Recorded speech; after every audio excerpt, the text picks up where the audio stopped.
Welcome, everybody. Welcome to the No Name Music Cast. My name's Tim, and this is Joy.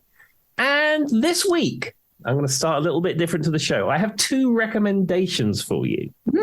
Two music recommendations. Now, Joy and I were just talking before we started that we're loosely a music podcast of a fashion.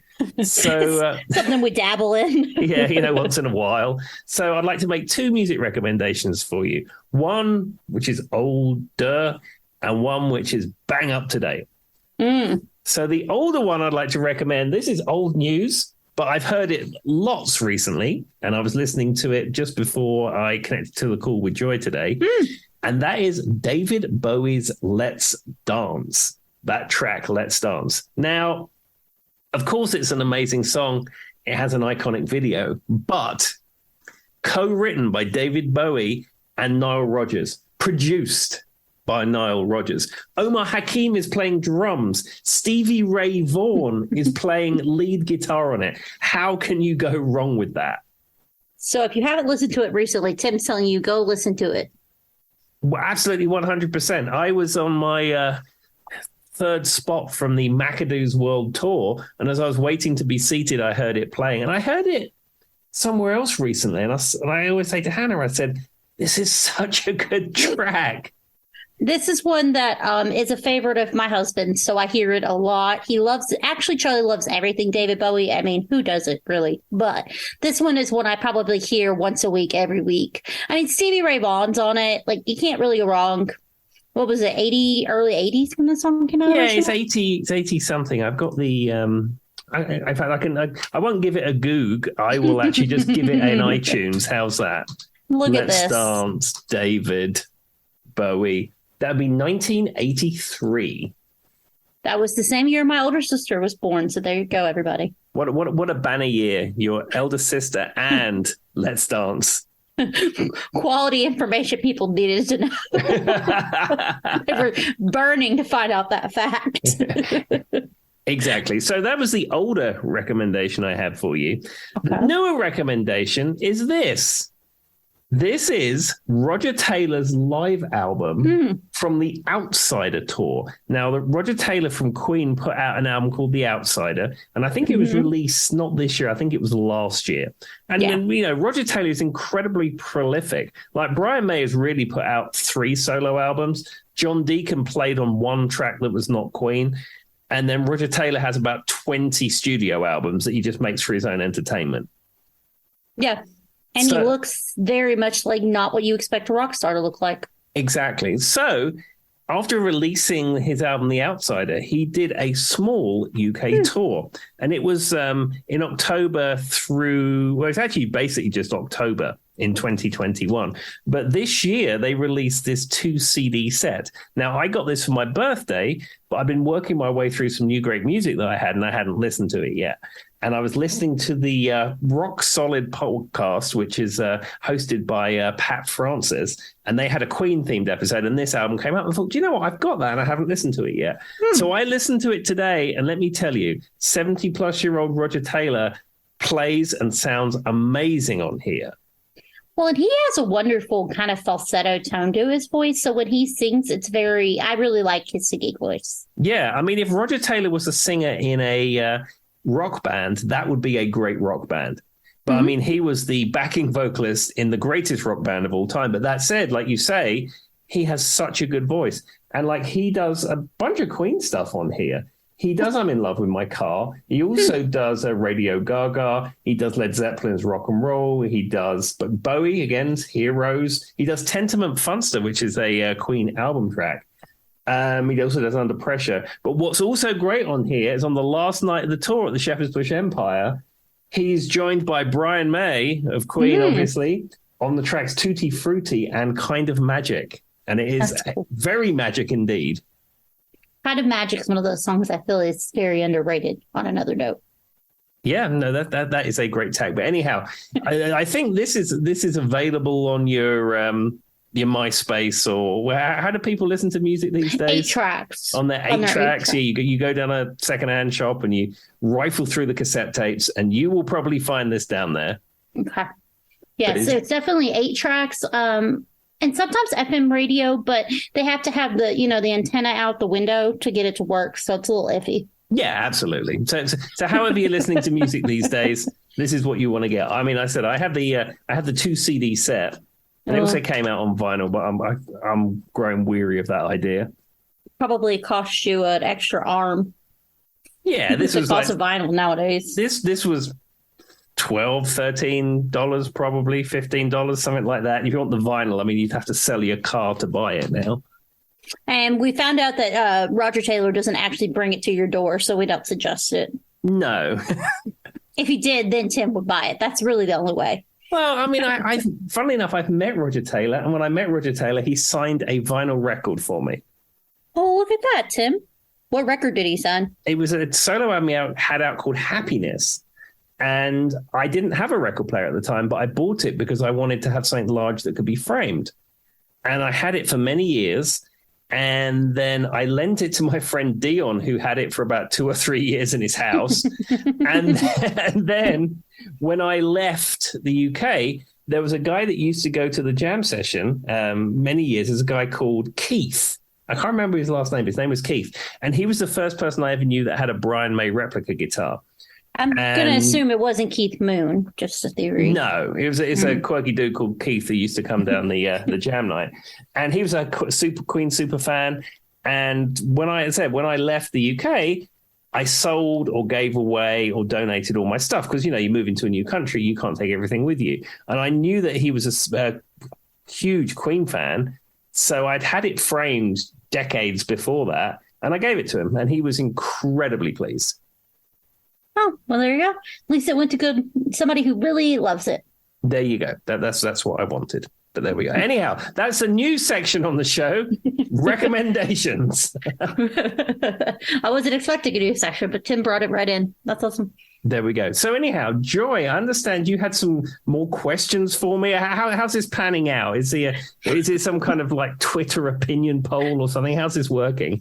Well, this one is just questions I wanted to ask you. There's no real special thing about it. So I will have to come up with a more creative one. This will probably be our last questions related thing. But I asked him, I said I had 2 would you rather questions that I wanted to ask Tim. And then I told him to find 2 for me. So Tim, here is your question. Would you rather be a genius and know everything or be amazing at any activity you ever tried? I think I'd rather be amazing at any activity I ever tried, because I mean, being a genius is fine, but how do you apply that genius? If you're just sitting around your house and you just know all of the world's knowledge, that's fine. But if you can't apply that, there's almost no point in having, other than you feel good about yourself. But if you're doing any task and you can do that straight off, I think that would be better. I agree, and I don't really think I want to know everything. Like, no. I don't know that I want to know everything. It might make me depressed or sad or, you know what I mean? Like, I don't know that knowing everything would be always of a benefit. And it's a hard life when you're actually a genius, from what I understand. You know what I mean? You don't form friendships. You don't have a normal life in the sense. But if you're good at every task you pick up, that's very applicable. Like, if I'm good at cooking dinner, or if I'm good at learning an instrument, or if I'm good at this, you know what I mean? Those are things that are tangible, and they wouldn't affect your ability to form relationships and or be happy. Exactly. And you're saying about like knowing everything. There's a famous Bill Clinton quote where after he was president, somebody said to Bill Clinton, he said, Bill Clinton, the average person on the street, how much do they know about what's going on in the world?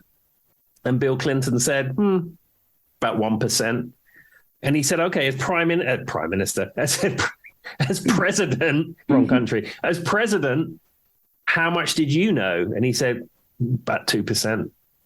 Yep, that doesn't surprise me at all. And I mean, in some ways, there are just some things I don't want to know. We could get into conspiracy theory, rabbit holes, and all that stuff. But at the end of the day, if it's not directly affecting me, it's probably better if I don't know. Yeah, I think it's good to have a broad knowledge of a number of topics, even if it doesn't interest you. But having like extreme knowledge on stuff that's irrelevant or doesn't interest you in any way, it almost seems pointless. So here is our next question. And before you ask, I feel like I know what you're going to say, but I have thought about this for a while. Would you rather end world hunger or stop all the crime in the United States? I would probably end world hunger. That's what I figured too. The reason being is I think a lot of crime comes from people being hungry and desperate. Or just, a lot of crime is fed. That wasn't supposed to be said the way that sounded. But a lot of crime is spun from the idea of not having money to meet just your normal basic everyday needs, right, Tim? Like it could be eating, it could be getting to work, it could be having a roof over your head or any of those things. So if you take out one big thing, then yes. But the reason I was hoping you were going to say that is also this would be something that affects everybody worldwide, whereas the one section is just targeting the country you live in. And I like the idea of helping everyone worldwide. Sure, absolutely. And as I said, it's like the trickle down, isn't it? Like if every person who's out there who doesn't have a home, everyone out there who's struggling, if everyone can eat, a lot of the crime off the back of that is not necessarily going to be as much. And of course, you're going to have organized crime. You're going to have things that are deemed illegal by whichever country, whether it's drug trafficking or whatever. And that's always going to exist to some degree. But I think solving world hunger would solve a lot of problems. And of course, the humanitarian aspect of it too. Well, those were much more serious than I was going to originally go for. But I was like, we talk about mostly funny things. I was curious if Tim gave the same answer as I would, and he absolutely did. That's mostly what it was. All right, Tim, do you have a question for me? Yeah, I have two questions for you, and they're a lot more fickle than your questions. Of course they are. I always take it too deep, and Tim's always got the weird stuff. All right, what is it? Actually, I've got three. Maybe I'll throw the third one in as well. All right. Okay. Would you rather fly an aeroplane without having done it before, i.e., you're on a commercial jet, the pilots had the fish and they shouldn't have had the fish, and you're the only person left to fly it, or be thrown off a boat? I'm gonna go with boat. Okay. And there's twofold reasons why. One, I at least know the basics of how to swim, right? Two, if I am responsible on a commercial flight to fly it, there's other people on that flight that I am therefore responsible for. So at least the boat, I only have to save myself. And if it goes awry, I don't have to worry about hurting everybody else. So I think I would go with the boat. Now, given in my stupid American, we think we're good at everything mind, I want to instantly think, oh yeah, I could probably figure out how to fly that plane when we know well enough I couldn't. But you know what I mean? Like overly confident in my mind. I'm like, oh yeah, I could probably do that. Now I'm like, no, you couldn't. In what context could you do that? So in my mind, I'm going to go with the boat. And actually, I should have said the kind of boat that I'm thinking of is a massive cruise ship. It's not like a little boat that you can swim back up to. I mean, that's fair. Yeah. So you've thrown off a cruise ship. They throw you like what do they call those flotation life? What do they call those ring things? There's probably a name. Like a float, a life vest. There's a name for them. I couldn't think of it. I mean, there's like the boat. I know exactly what you're talking about, but I cannot tell you what it's called. That thing. Oh, not a buoy. Dang it. What is that called? I don't know, a floaty. They threw me a life floating device. Yes. That I could stay alive with. So yeah, I mean, I'd go with the boat. At least I have the device. That's true. I'm torn. If I was to answer this one, I'm torn because I can't really swim properly. And I saw a Mythbusters episode where most commercial jets, there's an autopilot button and it will fly indefinitely or land. And if you get on the radio and say, hey, I'm now in charge of this aircraft, they'll talk you through how to connect to the transponder and the button to land, and it will just land itself. See, I feel like I could do it, but then I'm also like, there's like there's like 80 people that are hoping I figure out the one button. You know what I mean? And what if for some reason that fails? That's where you have a pilot. You know what I mean, Tim? Like, well, you usually have a co-pilot. Is the co-pilot incapacitated during all of this, I'm assuming? They both had the fish. Well, do they train stewardess on how to do anything like this? They should. I think they train them on using the radio, so they would maybe radio the tower. So that could be helpful, so that way you at least get to the tower. I don't know. I'm still going to go boat. I don't want the responsibility of landing a jumbo jet with everybody on it. I don't want the responsibility of landing a jumbo jet with everybody on it. At least then if I die, I'm the only one that goes. All right. What's your next question? Okay. So here is, would you rather give up cheese or alcohol? Alcohol. Absolutely. End of story. I can go a long time without drinking. When I do drink, sometimes I go a little far, but I can go a long time without drinking.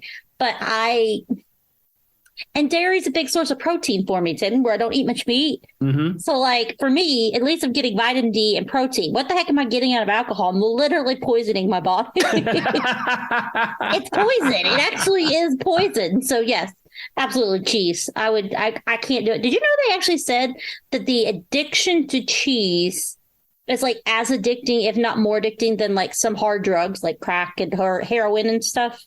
It wouldn't surprise me. But as we've said before, cheese is made of a product that's made for baby cows, and it's weird when you think about it. It is weird. I'm not saying it's weird. Half of it's literally mold. Yeah. I mean, I'm not saying it's not weird. I'm just saying if I had to choose between the two, I'm giving up the alcohol. Okay. All right. So this is the last bonus one. Okay. Would you rather renovate a house or repair a car?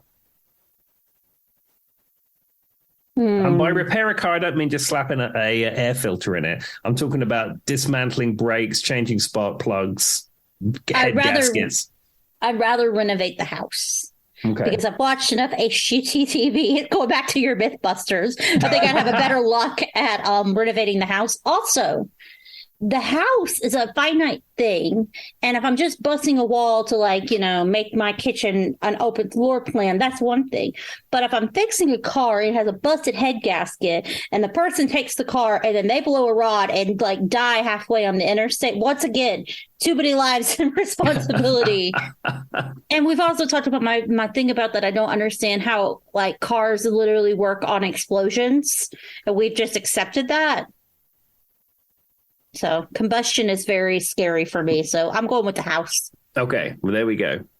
That was my questions for you. Not like there's not things that could really go wrong in a house and hurt someone too. But like anyway. A load-bearing wall or something. I don't know. Yeah. Well, and lots of expensive things can break. So my dad one time, in the first house, so I grew up, my first house that I grew up in, sadly, it burned down when I was a sophomore in high school. It was an old farmhouse that my grandfather had built.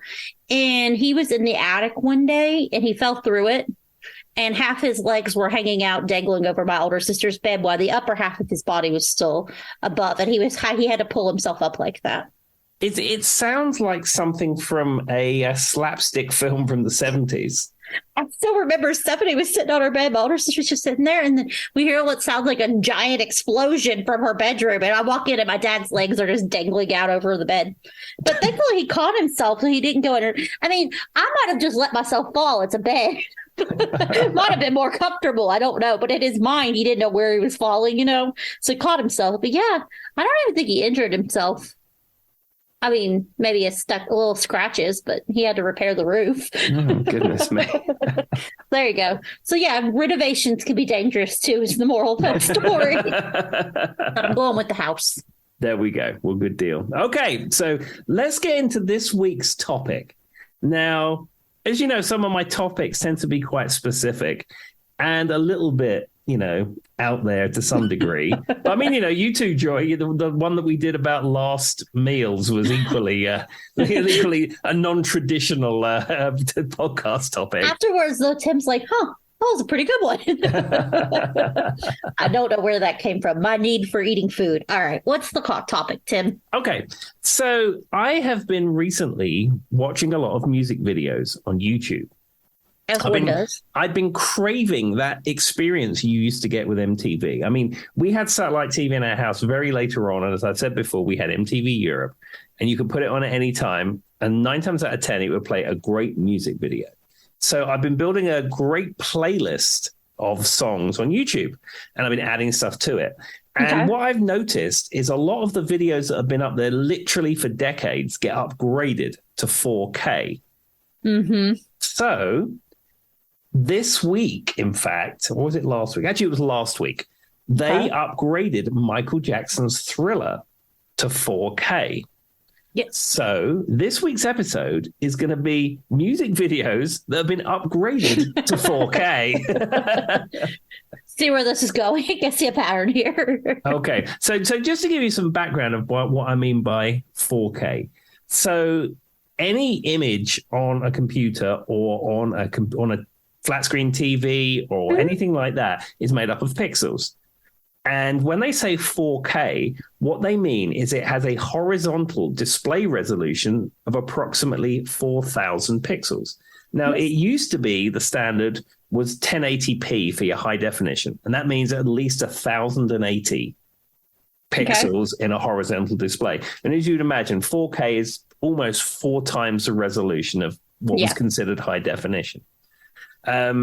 And the way that they're able to do this with these old music videos is all the videos from not all, but most from the 70s and the 80s were originally shot on film and they were not shot on video. And being shot on film, it doesn't actually have a resolution. It's like an old-fashioned photograph. It's as good as you want it to be. It's as good as the lens was or as good as the way that it was developed, etc. So what they often do is that they go back to the original rushes, i.e. the original things that were shot in the camera on set, and then they put it through a computer to remove any noise, brighten it up, make it look nice, and then they re-edit the videos, and boom, you have this super clear, high-definition version of the video. And as I said, the one that really piqued my interest was Michael Jackson's Thriller. Now, Thriller has been on YouTube since the dawn of time, or since the dawn of YouTube, should I say. But it's always looked rough. And Joy and I have spoken about this a number of times, that you were the opinion of Hannah, where you said it was probably supposed to look like that because it's supposed to be an old B horror movie type thing. But let me say, go and find it on YouTube in 4K. It is absolutely mind-blowing. I mean, I have a really nice computer monitor, and the amount of detail that's in that, it's like you can read the gravestones. You can see that when he comes out the theater, not only is there a dude in the box office reading his newspaper, in the background in the theater, there's someone selling popcorn. Huh. There's so many details. Yeah, and when he's doing the dolly with Ola Ray and is singing the song on the street, he has a pair of sunglasses clipped to his belt. So I would want to watch both. I'm going to have to do a comparison. So I have like a monitor that's capable, but I also have a 4K TV that I probably was streaming on. But I wondered if I could do like a picture by picture, because that's interesting to see all those details that we probably never knew were there. Yeah, it's honestly remarkable. And as I said, I mean, we have a 4K TV and it's fine. But when I look on the computer monitor in particular, I've watched it 5 or 6 times now. It's just mind-blowing. You can read the license plate of the car he pulls up in it. It's just amazing how that's done. Well, there we go. All right, Tim, what's some of our music videos then? Okay, so I was just going to talk a little bit about Thriller. I mean, we've covered Thriller many times. But I just thought I'd go through a couple of things. Now, one thing, I don't know if you knew this, the guy who did the choreography for Thriller was the guy who does in the white jacket in the knife fight in Beat It. Did you know that? I think you told me that once before. Maybe you didn't know that. Maybe I didn't know that. Maybe I totally made that up. But I feel like I've heard it, but I wouldn't have known that if you asked me specifically. No. But it makes sense because he probably choreographs quite a few things for Michael Jackson, I would imagine. Yeah, the chap's name was Michael Peters. He was a known dancer, choreographer, etc., like that. The other thing is that I was reading up about John Landis, who was the chap who directed Thriller, and he was interviewed about his experiences on set many years after Thriller. So, I think even possibly after the time we'd lost Michael Jackson. And he said his main takeaway with working with him on Thriller, he said it was like dealing with a gifted 10-year-old. That's what I've heard before. Yeah, he said he was emotionally damaged, he was tortured, but he was a happy-go-lucky for a lot of it. He said he worked very hard, but he was incredibly childlike. And I've heard many times people talk about he knows exactly what he wants before he gets there, and he's very direct with the people who work with him. So, and I don't want to say this is to insult him in a way. It's not. It's very much he wants to sell the story that is Michael, or like we said, the thrill that is Michael, the experience that is Michael Jackson. And he knew long before he went on set, from what I understand, about other people who've talked about him or people who've done his, his concerts and stuff. And so he's very direct with them. This is what I want. Mm-hmm. And he will do everything he can to get there in that moment. But then outside of those moments, he's very childlike. So. Exactly. The other thing which I was researching as well, when you see Thriller and it has that title slide at the beginning saying he doesn't condone this film because it's a depiction of the occult and all that kind of stuff. Yeah. Apparently, what happened is that he was a Jehovah's Witness at the time. And the people in the Jehovah's Witnesses said that because it sort of fetishized and promoted demonology, he would be excommunicated. And and being a Jehovah's Witness was very important to him. So apparently, after it had been shot, edited, and everything ready to air, he contacted his assistant, which is a guy called John Branca, and he told him to destroy all the negatives. Yeah.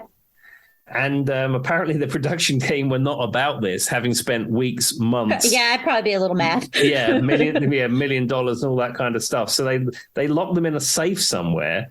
And then there was a big conversation with Michael Jackson and his production team and financial backers and MTV and Viacom and all the people involved in it. And they sort of got him happy with the fact it would have that title slide on it.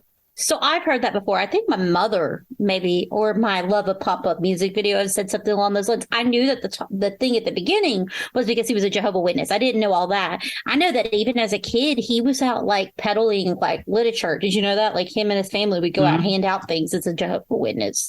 So it was pretty big for him as a child. Though I do think eventually he stepped away from that. I'm not 100% sure, but I don't think he was a lifelong Jehovah's Witness. I don't know. I mean, the article that I read about it said Jehovah's Witness at the time. So, I mean, maybe that was not important to him later on. I don't know. I just know he was as a kid, so that makes sense. And my mom had mentioned to me that's what that title card was.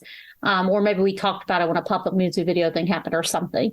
But that's interesting. Yeah, if I had worked on that, Tim, and they were just like, just delete all the negatives, I'd be like, to heck we will. You know what I mean? Like, I'd have lost it. But anyway. Exactly. But there you go. All right. So that was the inspiration for the episode. But I've got some other videos which are either been put in 4K or have been upscaled, which is something I'll come to in a second. So I thought I'd just go through these songs. We can chat about the music videos a little bit and then see what other conversational tangents that they take. Fair enough. So this is a one that hit YouTube in 4K, I think a couple of years ago. And we are heading into the Christmas season. The festive spirit is almost with us. We put up our Christmas tree yesterday in our house, so we're ready for this season. So how could I not discuss Wham's Last Christmas? Oh, I mean, okay, I have to tell my favorite story about Wham's Last Christmas, and this is going to be a very specific targeted story at Tim, but he's going to laugh. So we've heard of all the Wham video where they're drinking the wine and the fabulous hair and all that. It's very predominant in my mind, which I know that is the focus of this 4K thing. But there was one time, it may have been, I don't know, 2-3 Christmases ago when I was working at the place that Tim works at. And one of his IT fellow, I don't know if he was directly your employee at the time or not, but he was in the IT department. He thought it was a great idea to play music throughout the entire agency around Christmas. Do you remember that, Tim? Mm-hmm. I remember because they were actually my files that I gave him, and I loaded them onto a used iPhone to do it. Well, first of all, half of us didn't even know that those speakers actually worked, so that was shocking to everybody. But second of all, I don't know how when you have a big building, it's hard to know what the sound levels are. Mm-hmm. In the HR department, it was deafening loud. We actually had to request halfway through the day that someone turn it down because we were losing our mind. But I'm just sitting there just typing away, and out of nowhere, I hear Last Christmas come on. It was so loud to you guys. I swear to you, I could have walked out and Wham was performing it in front of my office. And I about fell out of my chair. I was like, what the? Because I'm like, okay, who's listening to that? And then I walk out and you see me and then other people in the department slowly picking their head out going, where the heck is that coming from? Anyway, there was good intentions behind it, but in the moment, I think that everybody in the HR department actually had a heart attack, like a unison heart attack. It was that loud. And also, you were out on Whamageddon. Are you familiar with Whamageddon? Yeah.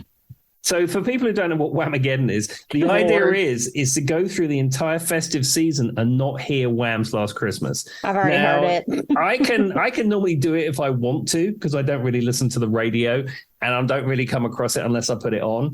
But some people really, really want to make sure they can get through without getting it done. But needless to say, Joy, that year, boom, you were out. You was completely out.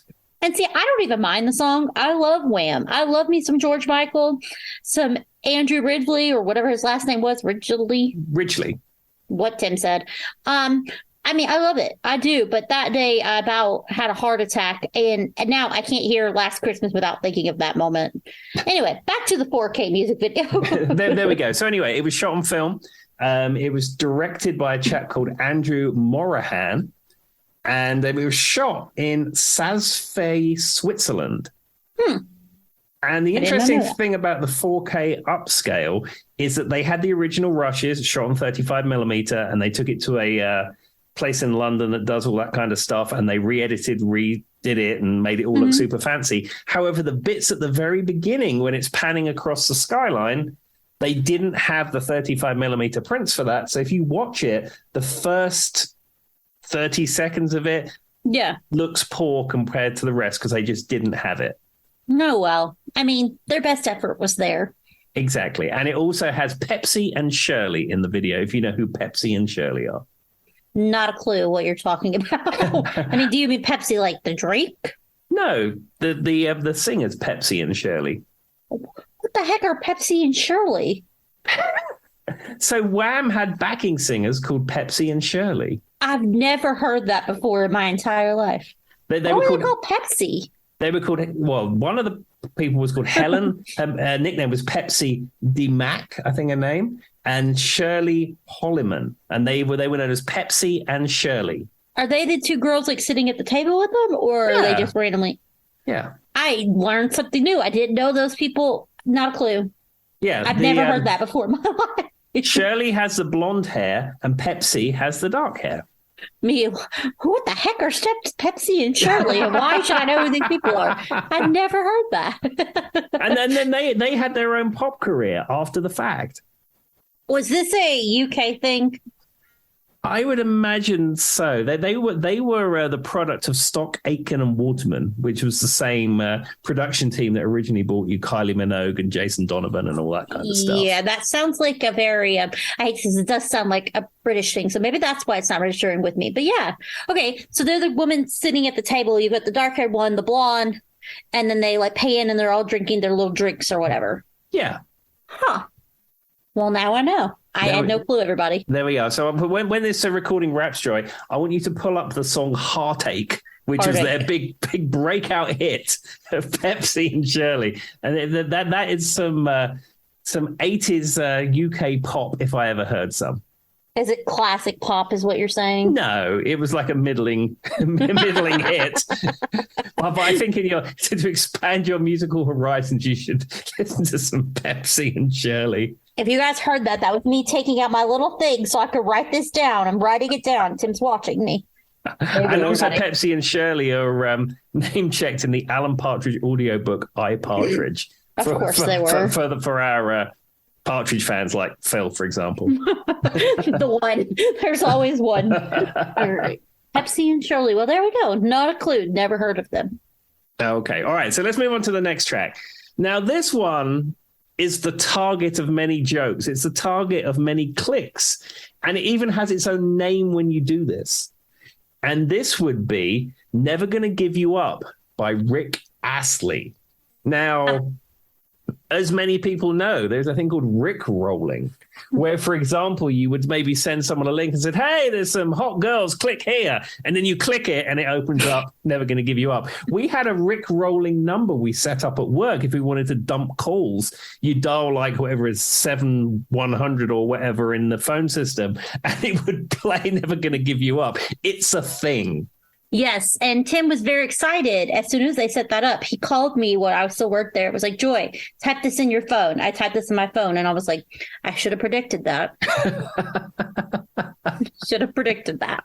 But yes, and then I proceeded to use that and like get everybody else in the HR department. Does it still exist? Is the nut line still out there, Tim? It isn't, because the phone system had something. There was like a major something with the phone system, and then I think the extensions had to be recreated or something, and then the Rickrolling number sadly went away. It disappeared into nowhere's land. Oh well, it was a good thought. Exactly. But anyhow, the music video was directed by Simon West. It was filmed in London, actually near the London borough of Harrow, which is not that far from the London borough of Hounslow for you Series 1 and Series 2 bingo card holders. Should have saw that coming. Exactly. It was put on YouTube in October 2009, and it has received 1.3 billion views. Good Lord. That doesn't surprise me. It gets over 400,000 daily views on YouTube. Wow. Well, and that's probably just because it's become a culture phenomenon. Because, I mean, let's be honest. I wonder how much Rick Astley has made off of that movie, made off of that song now. Like, do you know what I mean, Tim? Like, it wasn't until it became like a thing where you Rick rolled people. It had kind of like, I mean, certain people know it. I'm sure me and you had heard it, but it was not a phenomenon. And now it definitely is. People still use that. Absolutely. The thing is, he didn't write it. Stock Aitken and Waterman wrote it. I mean, he'll probably get some performance royalty, but I don't know what his deal is with YouTube. I mean, if he made 1/100th of a penny for every time it gets played, I mean, it probably pays some bills for him. I would imagine he's getting something out of it. You can tell I don't know I've never looked up who wrote Never Gonna Give You Up. But I mean, he's got to be. Well, and I don't know a lot of other Rick Astley songs. Just going to be honest with you. I don't even know much about him. I know he's English, right? Yeah. From the UK. Together Forever. That's a great song of his. Oh, that is one of his. Yeah, you're right. Okay. And I actually have a rock and roll connection with Rick Astley. I used to play in a band called Moroccan Soul, which is John and Linda Jagger. And when I left the UK, they renamed the band. I think they called it the JJ Band or something like that. I think it's a JJ Band. But anyhow, they were playing an event and Rick Astley was there, and Rick Astley got up and sang like a rock and roll song. It wasn't Never Gonna Give You Up. It was like a pub band cover type thing. Mm-hmm. So effectively, I'm one step removed from Rick Astley. Look at you, Tim. Who would have known? I don't know anything about him. Is he still performing? Yeah. And there's also, if you go on YouTube, he sat in with the Foo Fighters at Wembley Arena doing a rock version of Never Gonna Give You Up, and it is hilarious. That's amazing and weird all at the same time. Yeah, I mean, if somebody knows somebody who knows somebody who knows Rick Astley, and you're the Foo Fighters, it's like, why wouldn't you want Rick Astley to sit in with you on a song, because it's hilarious? I mean, that's fair. I'll give you that. Yeah. Well, Ian, like you said, it's a phenomenon now. If nothing else, that video probably gets more clicks than if it were just the Foo Fighters, right? Like on YouTube. Exactly. Now, one thing I did want to say, this video was originally shot on videotape, not on film. So because what year did this come out? It came out in 1987. So it's 1987 era videotape, which by modern standards isn't the best thing ever. And however, there's a thing that's been happening recently that's called 4K AI upscaling. I've seen that, but I haven't looked into it. So what it does is that for years, you've been able to take a source which isn't great, and then you can sort of put some filters on it and stuff and put it on a HD TV, and it makes it look a bit better. Mm-hmm. But in the event of artificial intelligence, there's this program you can buy, which is only a few $100s. You feed the file in, and it uses AI to recognize what all the things are. So like, you'll see Rick Astley's face, and the software knows, oh, that's a face. So a man's face should look like this. Oh, a man's nose should look like that, and a man's eyes should look like that. And it uses that to up super high definition upscale it. Huh. And there is a freaky 4K AI upscale of this video. Now, whoever done it spent an awful lot of time to make it look that good. Because I've seen ones that other people have done and they're not as good as that. That one, someone spent days getting it right. And nobody needs to see a young Rick Astley in that much detail. That would be weird. Because, I mean, it's a very classic 80s, you know, it's him singing with the microphone and his little bouffant hair or whatever. And so I can't imagine seeing it. I don't know. You're right. That sounds kind of creepy. It would be weird. It would just be weird because you've seen the original so much that would add an extra strange level when you're watching it in that kind of medium. Exactly. Now, the version on YouTube that's been upscaled isn't the official one. It's like a fan has done it. But again, this is another music recommendation purely for comedy value. Go into YouTube and put "Never Gonna Give You Up" 4K upscale and watch it on a really good computer monitor, and then you'll just be disturbed, I would imagine. We might just have to make a playlist of all these videos, Tim, and like a YouTube playlist and stick it in for our little thing on Facebook or something. Exactly. Yeah, that's well, does it look like he's like, is the movements kind of weird to watch too? Because he's dancing, like kind of holding the microphone. Is it strange to see the movements, or it's just him that looks kind of weird? No, it's the whole thing. No one needs to see that stuff in as much detail. It's the guy behind the bar dancing. There's girls dancing. The whole thing. Nobody needs to see that, but especially fresh-faced Rick Astley in his 20s. Nobody really needs to see that. Fair enough. All right. What's next, sir? Okay. Well, I couldn't have an episode without talking about Sheryl Crow, because I think Sheryl Crow is absolutely fantastic. This is true. And she has recently released the song "All I Want to Do" I think actually they call this an HD remaster. They don't call it a 4K remaster because, again, it was shot on video. It wasn't shot on film. And this is from 1994. So you're dealing with 1994 technology, but I think they may have AI upscaled this one officially. But it looks super clear. And it's an amazing young Sheryl Crow in the video for "All I Want to Do." Are you familiar with this music video? Isn't she singing? She's got like curly hair, like big curly hair. Yeah, and she's on like a street corner, and apparently it was filmed in front of the Roxy Theater, which is in Clarksville, Tennessee, at the junction of Franklin Street and North First Street. Huh. Yeah, I remember her standing there and singing. I'm not super familiar with it. But so what you're saying is people should see Sheryl Crow in 4K, just not Rick Astley. Yeah, I highly recommend the musical genius of a young Sheryl Crow performing with her band and the amusing antics in the video. I highly recommend that, but Rick, not so much. Is this so you said that the road she's standing on, is it in LA? No, it's in Clarksville, Tennessee. Well, then the song's wrong. Rude. I disagree with this because she literally says this is LA in the opening lines. She does, but equally, most TV programs are shot in Canada that supposedly are in New York or Los Angeles or wherever you want. So it's just funny. So like, I'm not next. You're going to tell me the man standing beside her and his name wasn't William, Buddy, or sorry, everybody. Well, the funny thing is, apparently, there's two versions of the video. There's one with the character Billy in it, which she sings about, and there's a cut of it which doesn't have Billy in it. Huh? I didn't know that. No, because I just know the one version, and it's got that guy floating in the sky and all that kind of stuff. But there was some sort of a greatest hits DVD thing that came out, and they edited Billy out. I don't know what Billy done to them. I don't know. Billy wanted more money for the rights or something. Yeah, well, it was the guy who acted in the video wanted a royalty for DVD distribution or something. So in that she says, I do know one thing that there's the part where she's like, they're driving in their Datsun or their Buicks. Mm-hmm. I didn't know what a Datsun was for a long time. I only recently found out it's like a Nissan type sedan thing. Yeah. So growing up, Nissan wasn't a brand in the UK. They were Datsuns. Like you always had the Datsun brand. And Datsuns had a reputation of being rust bucket, terrible cars. And around that time, Japanese cars were becoming a big thing, especially like Honda and things like that. And they were seen as incredibly reliable bulletproof cars, but Datsuns were not. And I don't know if it's when they sort of changed management or something changed, or they wanted to promote the brand as being something better than people thought they were. In the UK, they became Nissan. See, I had never heard the name Datsun.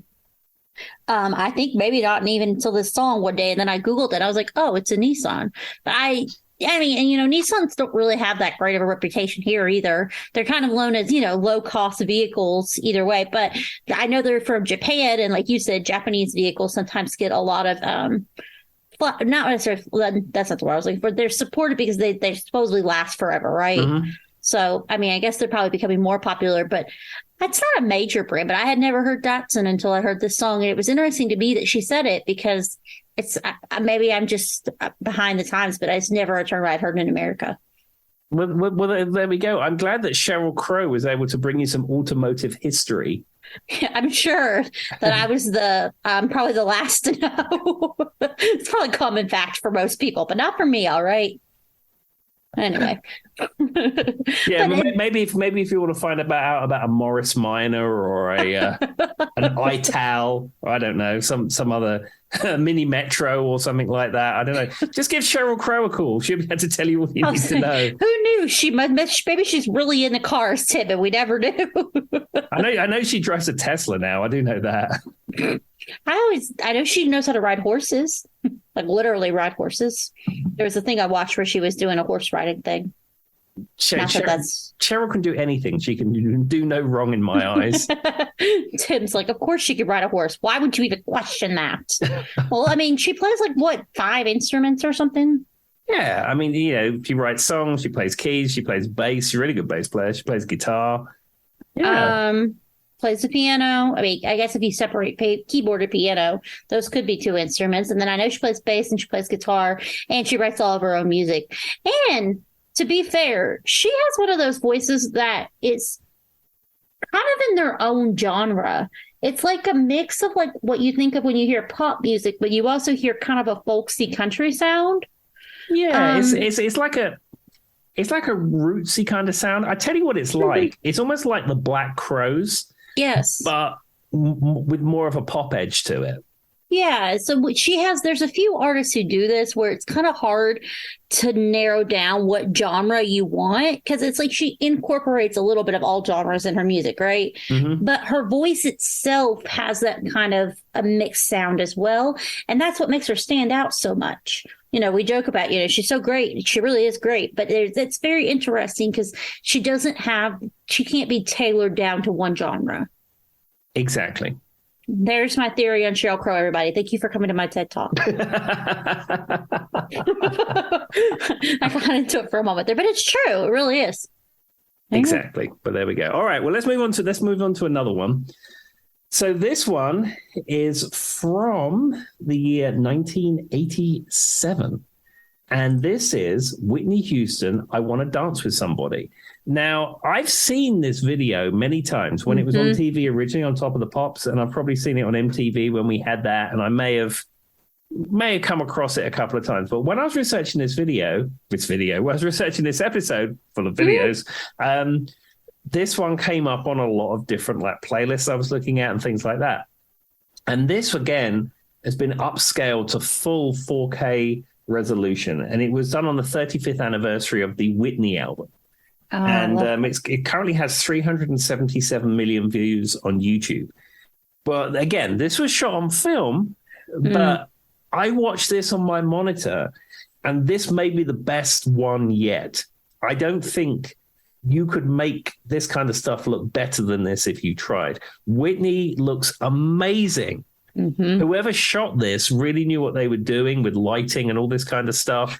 I mean, you can even like see different skin tones and like. That's what I was going to say. Yeah, it's freaky. It's like you're looking at this thing and it's like a time bubble from 1987, and it's almost like Whitney Houston is like directly in front of you. So what I feel like, though, and what I was thinking when you brought this up, so I'm very familiar with I Want to Dance With Somebody, the music video, the colors, the big hair. It really is an 80s time bubble. If you've never seen it, it is quintessentially 80s Whitney Houston, hair, makeup, everything. And, of course, lots of dancing.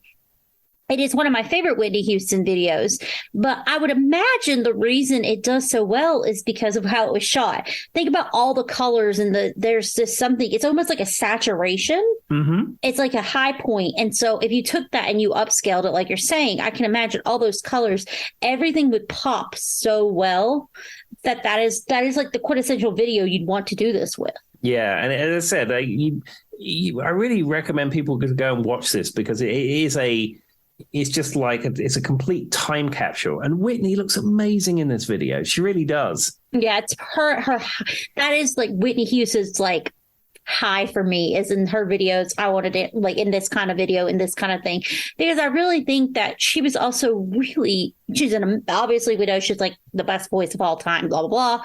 There's no one who compares, but her dancing and the way she embodies, she's got like a personality that comes out really well during some of these music videos that you don't see a lot when she's doing her ballads or like what you see, I think, more into the 90s.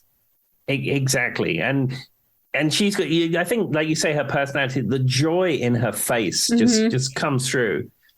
And as I said, it's such a shame what happened to Whitney. I wish Whitney's life could be exactly like this video, but, that wasn't how it worked out. Is anybody's life exactly like the video? It's kind of real life versus what you want. But I will say that does not surprise me at all, Tim, that this was probably the best that you've seen, because that video was just set up to be one day. You know what I mean? Like they knew one day we could upscale this and it's going to be fantastic. But also her personality shining through probably makes a difference as well. Exactly. But there we are. I was very pleased to find this one. This wasn't one I'd sought out previously, but when I watched it, I was like, this is fabulous. That's one I'm going to have to go watch because now I'm very curious. I don't know, with my brain, I just keep thinking that's like the perfect video to do that with. All right. What's next, sir? Okay. So this is a twofer. And I'm going to start with this one, and then I'll move on to the other one. Okay. So this is probably something you're incredibly familiar with because, you're married to Charlie, so you probably know this already. Not Pepsi and Shirley. No, not Pepsi and Shirley. Okay. No, it's the Reynolds girls. No, that's another obscure Stock Aitken and Waterman act that went nowhere, which had a song that said, they had a song that was called "I'd Rather Jack Than Listen to Fleetwood Mac." But what? Wait, you're song. not just going to run right past that and say that's what I got to look up these lyrics. Hang on, everybody. You said I'd rather what? It's the Reynolds girls. The Reynolds girls. Okay. And it's called "I'd Rather Jack."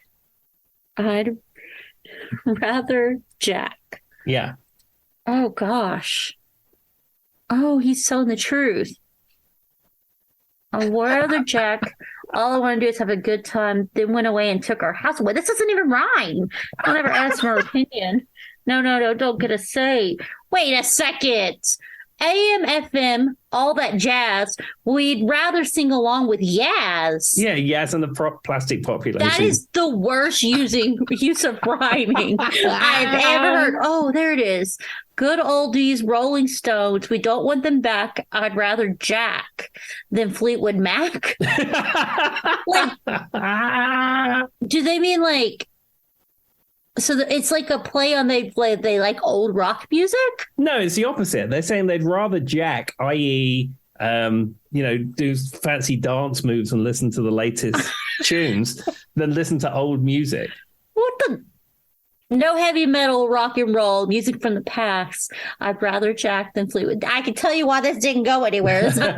Well, they were a one-hit wonder of sorts who did some gigs in bingo halls, apparently, and then that was the end of that. But Stock Aitken and Waterman, the production team of Stock Aitken and Waterman that launched Kylie, that launched Jason Donovan, that launched Rick Astley, and also had hits with Pepsi and Shirley. This was one of the offshoot artists. The Reynolds girls. God. Whoever wrote Peter Waterman or whatever his name is that wrote this, I don't know what he was thinking. Also, I didn't know Jack was a kind of dance, but the word Jack was associated with a dance with newly popular house music. So like jump up and down, like jumping jacks. Okay.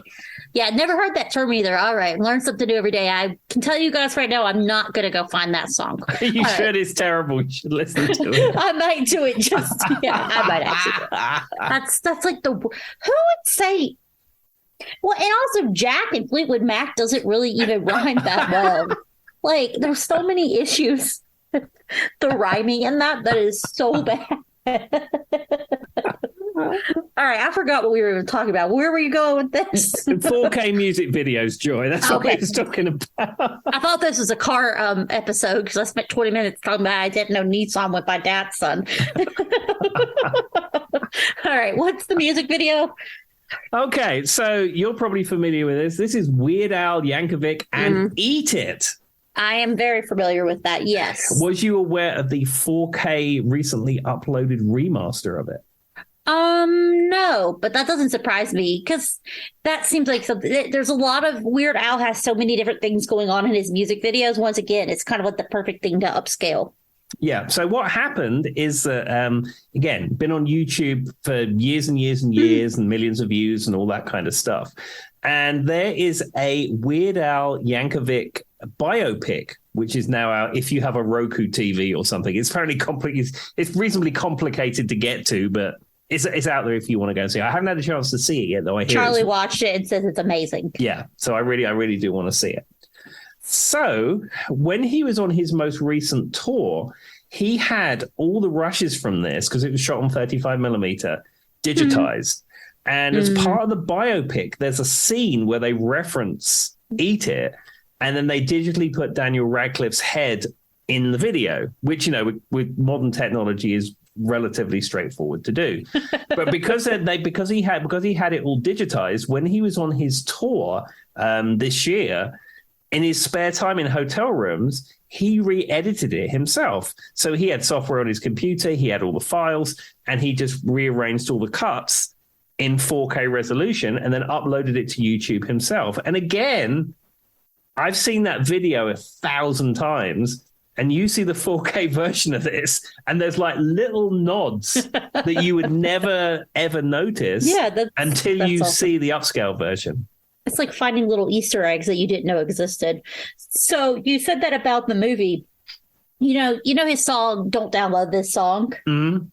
He actually told somebody, what was it he said? Charlie read me the comment, but I can't exactly remember. But he alluded to someone who was like living in a country where they couldn't get the movie. Like you were saying, you have to go a special way to find it somewheres. He alluded to, have you ever heard of uTorrent? In the comment, and the irony was he had the song that was like, don't download this song, but he was recommending them. And he didn't say it that bluntly, but it was an innuendo to finding a way to find it. And made me laugh. And me and Charlie thought it was funny. Anyway, but yeah, Charlie and my roommate who lives upstairs, I live in a duplex, everybody, they both recommended it, thought it was hilarious because, it's a parody of his life, right? Like it's parody, which is funny because he's a parody artist for those who don't know about the movie. Mm-hmm. I haven't watched it, but they both found it hilarious. They said 10 out of 10. Well, I will definitely I definitely want to see it. When I got 5 minutes, I will see it. Even though I've just had 4 days off and didn't see it. I just spent the whole time watching WWF wrestling, but that is beside the point. Oh my gosh, I went down a wrestling rabbit hole, Tim. That is not what you think. So for those who listen, I'll keep this very brief because it's not related to Weird Al at all. I went down a rabbit hole. I was watching a documentary that was talking about women in WWF and women in wrestling as a whole. And that I went down a whole rabbit hole of a bunch of 80s women who were into wrestling that I had never heard of on our 4-day weekend. What was it, like the Fabulous Moolah? She was on there, yes. Yeah. And there was some lady who had won Miss Olympian like 5 times, one more than what was it? One more than what's that famous wrestler who was Mr. Olympia? Arnold Schwarzenegger. Mm-hmm. She had won one more. So what happened was what it was talking about was, I know everybody's like, that's bodybuilding. So it started out as bodybuilding. And then I guess there was this guy who pulled a bunch of bodybuilders that were females and brought them into the world of wrestling. Mm-hmm. There you go, everybody. Yeah, at the very beginning of the WWF, the women's titles were not as heavily promoted. And then sort of into the 90s, they almost completely disappeared. But in the last, I don't watch contemporary wrestling because it's not really my cup of tea anymore. I like the older stuff. But in the last 15, 20 years or so, the women's titles and matches have been promoted as much as the men's titles. And in fact, it's probably just as popular as the men's wrestling. It was kind of just like one of those documentaries. I don't remember. I think it was on Netflix. It started out about this bodybuilder, and then she got into the world of wrestling, and then it started talking about this guy, some famous dude who pulled all these women from the world of wrestling, from the world of bodybuilding into wrestling because it was, about the physique and it's about the look and the showmanship. And it was sad because in the world of bodybuilding, women weren't making much money, and they discovered if they went into wrestling, they could make money because there was a niche market there of people who were interested in it. Did they cover a tag team called the Flying Bomb Angels? It doesn't ring a bell, but I only made it through a few episodes, so they may eventually. They were a Japanese tag team that came into the World Wrestling Federation and were very popular in the mid 80s or so. I think they went back to Japan or wrestled for a different promotion or something. They were an amazing tag team. It was almost like gymnastic skills. Like they'd pick each other up and throw each other, and they'd flips and sort it's of like acrobatic. Yeah, it's a shame. It's a shame you didn't hear anything more about them because purely from the sheer spectacle of what them two could do was amazing. Interesting. But yes, Tim, you'll be happy to know I was invested in wrestling a little bit this week. Well, there we go. And do you know what? I can actually eat it into a wrestling connection. Sumo wrestlers. Okay. No, anyway. WWF wrestlers. That's just what I thought of when I thought of Eat It. Continue. So the original song Beat It, which I'm going to come on to in a minute, the guitar solo is famously played by Eddie Van Halen. So for this parody version, it was played by Rick Derringer. He played the guitar solo. He also produced this track with Weird Al. Rick Derringer played, sang, and wrote the Hulk Hogan anthem "Real American." Was he in a rock band? Rick Derringer. I will explain why I'm asking this. I'm looking this up in real time, guys, because how do you spell his last name? Derringer. American guitarist. He worked with Johnny Winter. Okay, this is not the guy I was thinking of. What does he have to do with wrestling then? Oh, he produced the album, the World Wrestling Album? Well, no, he also performed and wrote the song Real American, which is the famous Hulk Hogan anthem. I am a real American. Okay. That one. The reason I brought him up was on The Masked Singer, there was a wrestler who was apparently in a rock band that just was on there, and I had no clue who he was. I was curious if it's the same guy. It's not, everybody. Just ignore my rabbit hole, not related in any way. That's funny. Okay. But I do know that song because, Hulk Hogan was huge when I was the age frame, age frame. Yes, guys, I'm an age frame. The age range that I am, I saw a lot of him growing up. Anyway, moving along. But there we go. So anyhow, that was Eat It, going back to our topic. But of course, that is a parody of the song Beat It, the Michael Jackson song. And that has been, along with Thriller, has been put in 4K and has been upscaled and is put on YouTube. And again, that looks absolutely amazing. Whoever did it did a really good job of that. And again, all those little details that you miss when you see it in effectively VHS quality, now you see it in 4K quality. There is so much things there to see. Well, and there's so many people in that music video. Like you were saying, the choreographer's the guy in white. And then there's all the gang members in the background, and they're in like that alley, and there's things behind them. Like I can imagine there's so many details that get lost without you realizing it and each person's wearing a very intricate outfit, right? Like they've all got leather jackets on with buttons and things like studded collars. It's a very extreme version of what a gang looks like. But that doesn't surprise you. It's a Michael Jackson music video. So I can imagine all those little details probably look really cool. Exactly. The other thing that's interesting when I was doing some research on both these videos, some of the dancers in Beat It appear in Eat It. That's not surprising. Michael Jackson actually liked Weird Al. He really liked his music and liked that he did his versions of it. So that doesn't surprise me. Yeah, and I'm not entirely sure, but I think it was shot in exactly the same place. I know Bad and Fat was shot in exactly the same place. I've heard that too. But I think this was also shot in exactly the same place as the Beat It and Eat It are shot in the same place. Well, they look very similar, so that doesn't surprise me. I mean, it's just an alley, so maybe it's not that hard to recreate, but still, somebody out there's going. Well, there's like that diner, and then there's like the warehouse and all that kind of stuff. Yeah, they're standing in front of what looks like a warehouse type thing. Well, I mean, if it's not, watch it just be like some movie set. Me and Tim are completely wrong. Yeah, it's like stage one at Universal or something like that. I don't know. Someone's screaming at their radio going, "You dumb." Story of our lives. We're just going sometimes off our brain knowledge, and it's not that extensive. I mean, it's pretty extensive. Like brain knowledge and Wikipedia. I mean, you mash them together and then you get this podcast, and that's how it works. What was it one time I made Tim laugh because we were talking about, I went, let me bring up my extensive knowledge for this episode. And I was like, all right, Wikipedia. And I clicked open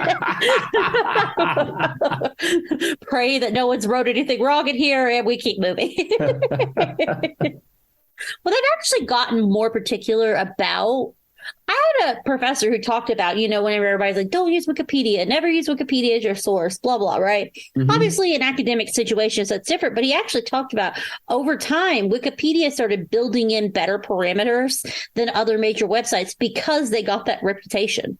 Mm-hmm.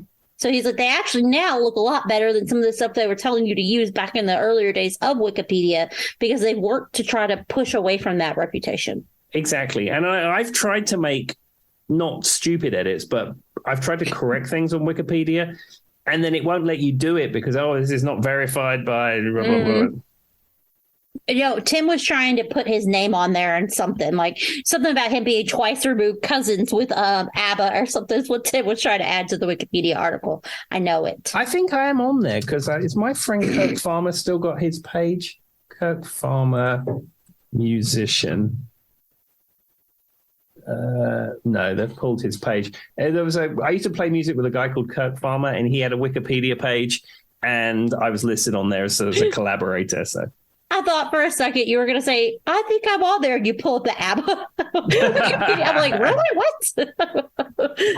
And I've been like, dang, I was just making a joke, everybody. I don't think I'm on Wikipedia anywhere. True story, though. The only thing the funniest thing about my hometown that I'm from, Galax, Virginia, is known as having the world's largest fiddlers convention. And I kind of always thought that was like a fake thing, but no, it's true. You go on Wikipedia and you look up Galax. That's what we got going for us. Anyway. There you go. All right. Well, I'm gonna do two more. Okay. Okay. So this one is the iconic video November Rain. I'm familiar with this one. By the band Guns N' Roses. Now, what you have on there is it's upscaled to high definition. I think this was probably shot on video, not film, because it doesn't look quite as crisp as some other stuff. But what's interesting is that they, in early November, they re-uploaded a new version. The video looked a little bit crisper, just a tiny, tiny little bit crisper around the edges. But the interesting thing is they replaced the audio. The original version of November Rain, all the orchestra sounds were synthesizer. They wasn't a real orchestra. Oh, that makes sense. So as part of the Use Your Illusion Super Deluxe Edition box set, they re-recorded November Rain's orchestral track, and they recorded it with a real 50-piece orchestra. Huh. I mean, that's cool. I bet it makes for a better sound. It does, and I've watched the video and I've listened to it, and I've heard the version that's in the box set. Yeah, and it's less rock is the best way I can say, because they've mixed the orchestra much higher. So at the end, when it's like rocking out, it's much the same. But all the way through the song, the orchestra is very much more prominent. And one thing I never really knew, all the way through November Rain, there is an acoustic guitar playing all the way through it, or a number of acoustic guitars in it. And it's a very common thing in rock and even heavy rock that you have an acoustic guitar track somewhere buried in the mix, and it just adds body and it adds definition. Layering to sound. Type situation. Yeah. But in this mix with the real orchestra, that acoustic guitar track is sitting much higher in the mix, and it actually it gives a very much different sound to it. Huh. Well, I mean, that would make sense, though. If you had a full orchestra, I would imagine that would become the predominant sound you're hearing a lot. That's why you're saying it's on top. And they would want to focus on that. What would be the point of putting the full orchestra orchestra. It's an orchestra, everybody. Orchestra. On top of, like, you know what I mean? What would be the point of redoing it with that if you're not going to focus on that a little bit more? So that's an interesting. I'm curious. I'm going to have to go look at it. So that's the music video where he's playing on the beach, right? With the church and the wedding. Well, it's not so much the beach, but there's the wedding, the famous bit where the guy dives into the cake randomly. Yeah. And then there's Slash is like handing off the wedding ring, and he's like, I've had enough, I need to take a solo. And he runs out that church, and he's playing Joe Perry's Les Paul, and he plays the solo, and it's a whole thing. I thought that was a beach, but I couldn't remember. I remember Slash's solo when he comes out, because, you know, he's not wearing a shirt, of course. I mean, why would you? Leather jacket, looking very Slash-like, and I know it's in front of the church. And then the girl's name is Samantha Seymour, or Stephanie Seymour? Stephanie Seymour, that's correct. Yeah. So I remember that. Oh, speaking of which, I have to tell the internet not to come for me. I posted something a while back on our Instagram, and I made sure I put the E in Axel's name, and 3 people commented on the post to tell me, Tim, there's no E in his name. So I'm sorry, everybody. I did not know that. Well, I mean, I'm sure I knew it, but it didn't dawn at me at the time. Okay. So I'm sorry, Axl Rose, that I put the E in your name. I didn't know it was so controversial. Sorry, William Bailey. He'll let you off, I think. I'll just do that next time. I'll just put William Bailey instead and see if all these know-it-alls on the internet on the Guns N' Roses tribute pages come for me. You'll see a picture of my head and a dart on one of their tribute pages. She put the E in his name. I didn't know. It was when we joked about if he was going to bring you the box set, Tim. I said if he was going to hand deliver it. I updated it after we got the call. Rude. I didn't know if you had noticed it or not, but it made me laugh. I was like, oh man, everybody, I'm sorry. Well, I do have one fun fact for this video. So in July 2018, this music video became the first video that was created prior to YouTube's existence. So, you know, existing footage that was then put on YouTube. Mm-hmm. And it's to surpass 1 billion views. Well, it's that doesn't surprise me. It's one of their biggest hits. And obviously Guns N' Roses is a large, but do you think it's just because the video is so iconic too, though? Because like you said, the cake scene, I remember it very distinctly, the church, all that kind of stuff. I don't know. That doesn't surprise me at all, though. Yeah, I mean, the song is iconic, but I think the video, certainly in the YouTube era, is the thing that's going to really, you know, propelled it out there into that kind of thing. It's a very distinct music video, too. Like, it's very, well, in her wedding dress, I'm fairly certain it's fabulous. The short wedding dress was iconic in and of itself. Mm-hmm. And then, like we said, of course, you've got Axl standing outside the church just wailing without his shirt on. And everybody wants to, not Axl, I'm sorry, Slash. The internet's going to come for me now. I said the wrong name. Anyway, Slash is iconic, but he also looks really good without a shirt on. So that probably contributes. If I looked like him, I wouldn't wear a shirt either. At all times. Well, as we've said before, like the gentleman Phil Collin from Def Leppard, he has an amazing physique. And as I've said to you many times, if my body looked as good as his, I wouldn't wear a shirt either. There was this video on TikTok of this girl, a very attractive young woman, wearing very little clothes. And there were some people shaming her. And the response video was my favorite. She's like, if I looked like that, I would never wear clothes. You all need to stop. Never. Not once would you ever see me wearing clothes. Yeah, well, in fact, I said that to Hannah today. Like, I don't know how Phil Collin came up in conversation. And I said, as he does. It's like you go to a lot of places around here, or just generally United States, it says no shirt, no shoes, no service. So, like, if you go into a place with your shirt off, they're not going to let you in. But, like, if I had a body like Phil Collin, it's fine, just come in. Have you seen the Jason Momoa videos that are making the rounds now where he's wearing the tribal outfit, Tim? I don't really know who Jason Momoa is. So Jason Momoa I'm fairly certain he's Polynesian, might be Hawaiian. Don't come for me, internet. I didn't Google it. Fairly certain he's Polynesian, and he's been doing this thing where he's going back to his like roots, and he's got some video where he's like getting a shark out of the water. I don't know. But in it, he's wearing basically a loincloth, and it's making the rounds now. And he was on I don't know if it was Jimmy Fallon or one of the night shows, that he just rips off his clothes in the loincloth. And you could tell it was super awkward for the show host, but everybody in the audience is like, no, it's fine. Just keep doing that. It's fine. Yeah. Tim, give Jason Momoa a Google. You'll figure it out later. Yeah, he's an attractive person. It's fine. It doesn't really matter. It doesn't matter. But anyway, yeah. And so that's, yeah, I agree with her, though. Everybody was shaming the girl. Just like, listen, if I looked like that, I would never wear clothes. Anyway, was there one more song you wanted to do, Tim? Yeah, one more song. So I thought I would bring this one up. This is Queen and A Kind of Magic. Now, the reason this one has been remastered to 4K is because they have that Queen Miracle box set coming out, which I believe I've already spoken about. And one of the discs you get in the box set is a Blu-ray or DVD of all the music videos. Yeah. Now, this track doesn't appear on the Miracle, but I think they're all made about the same time, and I'm sure if they're in the process, and that's why they had it done. But the video's quite interesting in so much that it was directed by the guy who directed Highlander.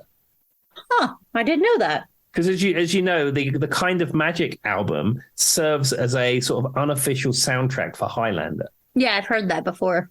And they had that video for Princes of the Universe, which has the lead character from Highlander in it. And that was probably directed by the same guy, which is probably how they got involved with it. But the other thing is that in the Kind of Magic video, you have like cartoon characters in it. Yeah.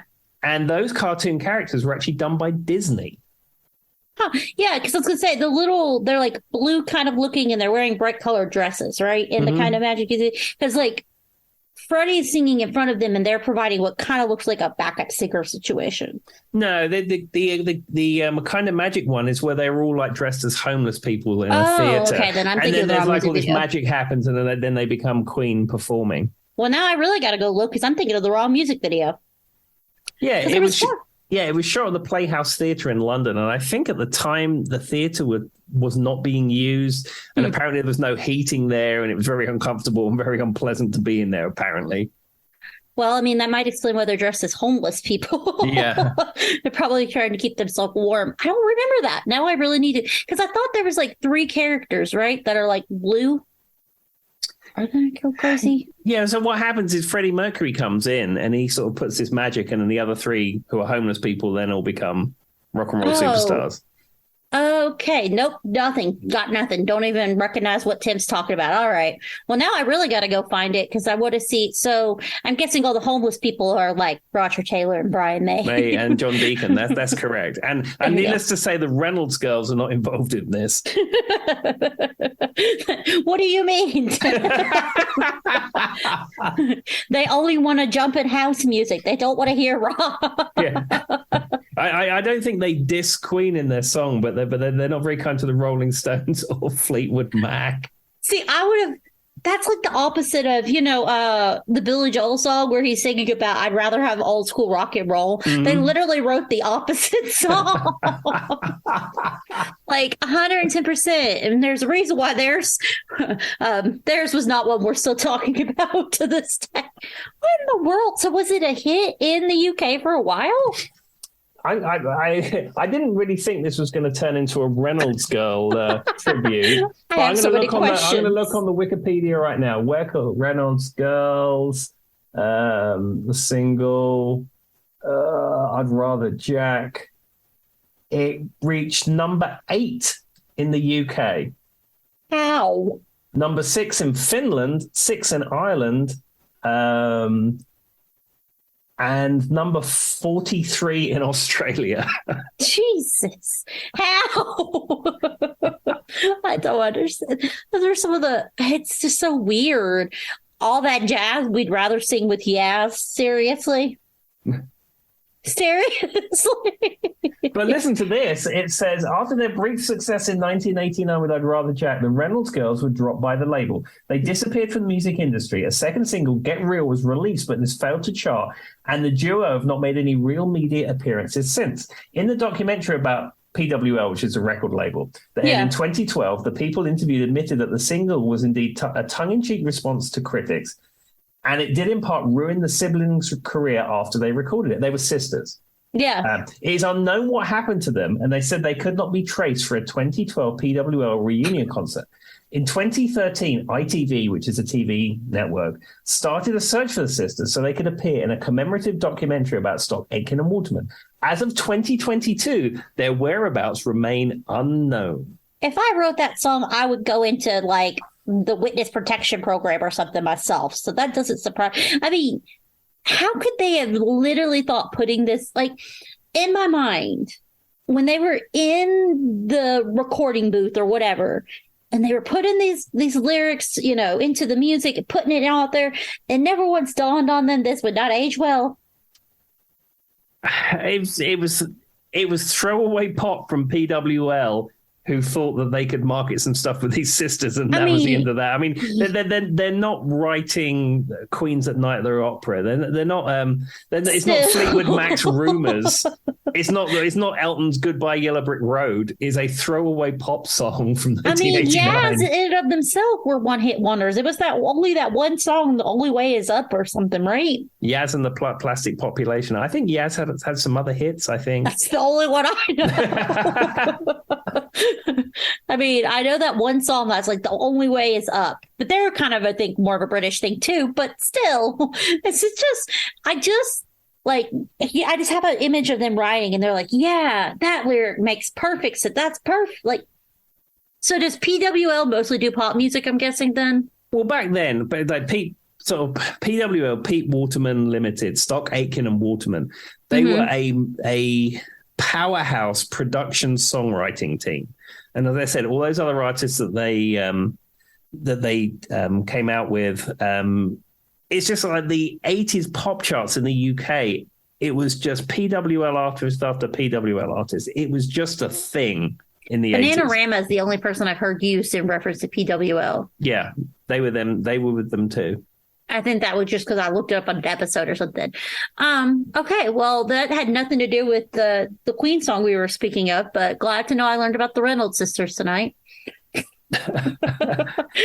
People in I would love to do like a, what's the word? Like a poll and ask if anyone even knows about the Reynolds sisters and then Shirley and Pepsi, because that's what I learned tonight. I can tell you that people will have heard of Pepsi and Shirley. A very small subset of people would have heard of the Reynolds girls. Oh, I'm sorry. It's Pepsi and Shirley, not Shirley and Pepsi. What was I thinking?